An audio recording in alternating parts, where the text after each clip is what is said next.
السلام علیکم ورحمت الله. زه عالم نه یم، خو د ماشوم د صحت یا د مور په باره کې چې څه خبرې وي نو پکار ده چې هغه موږ ته د قرآن او د حدیث په رڼا کې معلوم وي. اوس روژه را روانه ده نو میندې راشي وایي موږ ته پیل ولیکه او د ماشوم عمر یې 2 یا 3 میاشتې.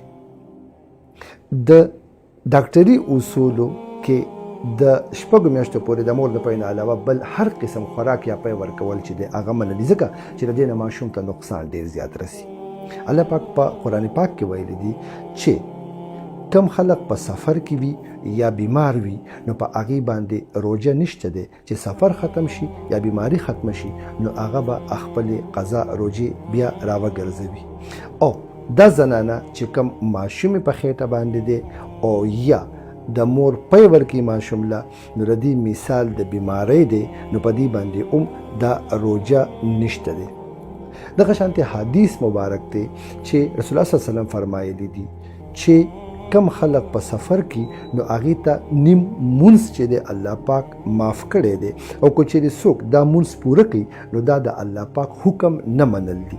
د سنتو معافي نشته دی، که چېرې ګاډی د نزي او تعدي د باندې نو سنت پرېښودی شي، خو خپل ګاډی د سره نو سنت او ویتر به کوي او فرض به نیمه.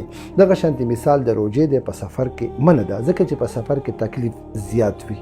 او دغه شانتې چې ماشوم د مور پی خوري او عمر د 6 میاشتو نه پکته وي او نور خوراک ورته اجازت نشته دی، یا د دې مور ماشوم په خېټه وي پریګننټ وي نو په دې دوران کې دې ته د روژې اجازت بالکل نشته دی. دا هغې وجه دا ده چې په دې دوران کې د دې مور په سر دا ذمواري ده چې خپل وجود خو په خپل وجود دی، خو چې کم ماشوم لپی ورکي نو هغه ته خوراک ضرورت دی او چې کم ماشوم په خېټه باندې دی هغه به غټیږي. نو که چېرې دې مور ته دا اندازه کېږي چې زما صحت ټیک دی او زما د دې روژې د وجې دې ماشوم ته یا د خېټې دې ماشوم ته نقصان نه رسي نو بیا ټیک ده. خو ځکه خو الله پاک په قرآن کې فرمایلی دي چې الله پاک په انسان باندې د هغه د وس نه زیات بوج نه وراچوي، مطلب چې څومره برداشت پکې وي الله پاک په دومره بوج وراچوي.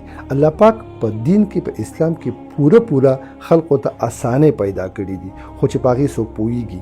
زما د دې خبرې مقصد دا نه دی چې دا ښځې د روژې نه نیسي، خو چې ماشوم ته نقصان رسي نو بیا به دا په ګناه کې راځي. د خپل لوکل عالم نه د خپل مستند عالم نه به د دې په باره کې تپوس وکړئ. که چېرې هغې ووي چې زما دا خبره ټیک ده نو بیا روژې مه نیسئ، که هغې ووي چې نه ده غلطه ویلې ده نو روژې نیسئ، خو د ځان او د ماشومانو خیال ساتئ. السلام علیکم.